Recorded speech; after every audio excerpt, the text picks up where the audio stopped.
Hi everyone, hope you are doing well from wherever you're watching this channel, depending on your time zone.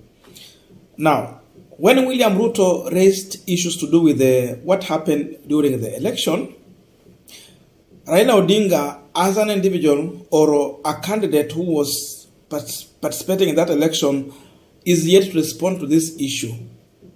But ODM party, through their Secretary General, Edwin Sifuna, it has already responded. Sifuna wrote a statement in reaction to William Samoei Ruto asking serious, valid questions. Kalonzo Musyoka is yet to respond to this issue because he was actively involved in that campaign. But then, Mother Karua, who was Raila Amolo Odinga's running mate, has finally come out to respond to William Samoei Ruto, and Karua is asking serious questions. So I want us to use this opportunity to go through what Karua is sharing out in response to William Samoei Ruto. Because Karua is asking today, is Ruto willing to go and record a statement after issuing such kind of grave allegations? Before we read this, just a quick request for those who are watching and you're not subscribed, please consider subscribing. To our channel subscribers, thank you so much. And again, to all our viewers, please just give this video a thumbs up. Now, in fact, Mother Karua has pinned this tweet. This is the first tweet she did. And this is what she was asking. Why would such a serious allegation of attempt kidnap and murder of IBC Kenya chair be made 6 months after the election? And why is the allegation by Mr. William Ruto a third party and not by Chebukati himself? That's the first question Mother Karua is asking. It is two questions here. Number one, why 6 months from the general election up to now? If really someone is not trying to lie, because if Chebukati had gone through all this kind of situation, then he would have recorded a statement with the police. And we can say, okay, if we feared Uhuru Kenyatta's regime, then Ruto took office a long time. Why 6 months up to now? You could have recorded a statement after that, because Ruto is in office now 5 months. So it's a valid question. He did not record a statement up to now. That means they're trying to come out with a forgery. Secondly, she's asking, why is the allegation by William Ruto a third party and not Chebukati? Chebukati has not come out to say this. We just heard the story from William Samoei Ruto. But the real person, the victim, is yet to say anything about this. So, wakati Ruto anaongea mambo ya aina hii, ni vizuri Wafula Chebukati pia naye ajichune sikio na ajiulize maswali. Why is someone talking about his kidnapping and death? Because someone will come with a statement which will look like a story, but then in the near future it will turn into a reality. So in as much we will be celebrating, because everyone in Kenya Kwanza is celebrating him, he should be asking himself serious questions. So that is something you should not take lightly. This is the second tweet by Mother Karua. Why did Chebukati not disclose this to the court during the presidential petition, or better still report the matter to the police? 6 months into the Ruto regime, why has not action been taken if this allegation have any iota of truth? We had a presidential petition case filed by Azimio, Raila Odinga, and Mother Karua as the complainants. William Ruto had to defend himself. But then IBC were there as the person at the center of this case. So when they were coming out with their defense side, why is it that Wafula Chebukati did not raise this kind of issue if really he had enough evidence? Because, you can make allegation, but then when you have to submit this issue before the court, you will have the burden of proof of what you have presented before the court. So, what Mother Karua is trying to show us here is that Wafula Chebukati did not have enough evidence to prove what Ruto is talking about.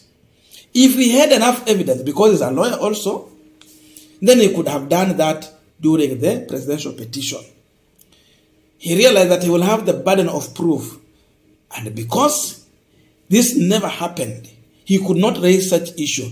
That's why these things are coming 6 months when they are exiting the office. There is a serious reason why it is happening so. Number 3, which is the second last, my take is that this is carefully designed propaganda by a regime desperate to gain legitimacy by spewing outrageous falsehood aimed at hoodwinking the public while undermining its competition. We said this one in our previous analysis yesterday. Ruto is still struggling to legitimize his presidency. Not everyone has accepted William Samoei Ruto. His legitimacy is put on question up to now. So by trying to come out with such kind of weird allegation, he's just trying in one way to legitimize his presidency. And that is what Mother Karua is confirming here. So it's all a propaganda that Ruto and his team, they are trying to do. Lastly, this is what she's saying. It is responsible for a leader to abuse public office, to make an unsubstantiated allegation against his competition and against public officers junior to him, Cherel 4.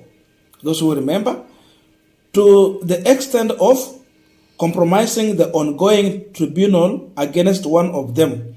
Is Ruto ready to record a statement? We understand there is a tribunal that Ruto appointed to check into the Cherera 4. Of course, 3 resigned. Ni mmoja na mebaki. Ni Masiti ama nani? Irene Masiti.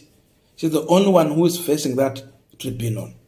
So when Ruto tried to come with this kind of allegation, when we know that there is a tribunal that is checking into the whole issue to do with the remaining IBC commissioner, what is he trying to tell the tribunal? Why is he talking on matters that is under investigation? That tells you where he's heading to. Because this tribunal is yet to make a decision.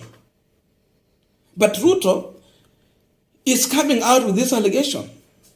That means he is literally trying to compromise what is happening there, which is against the law.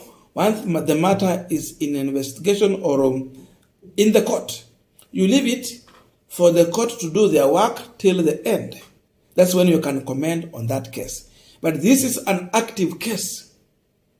He's coming out to talk about it. So the question is William Ruto ready to record a statement? Because he might not. As the president, if you take him to court, he will not come there to record a statement. He will have some people to represent him. You can only charge him once he has exited the office.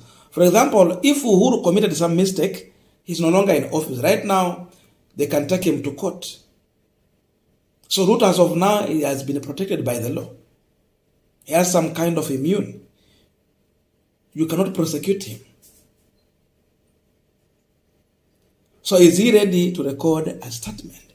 And if indeed all these things happened, Uhuru is no longer in the office. He don't have this much power.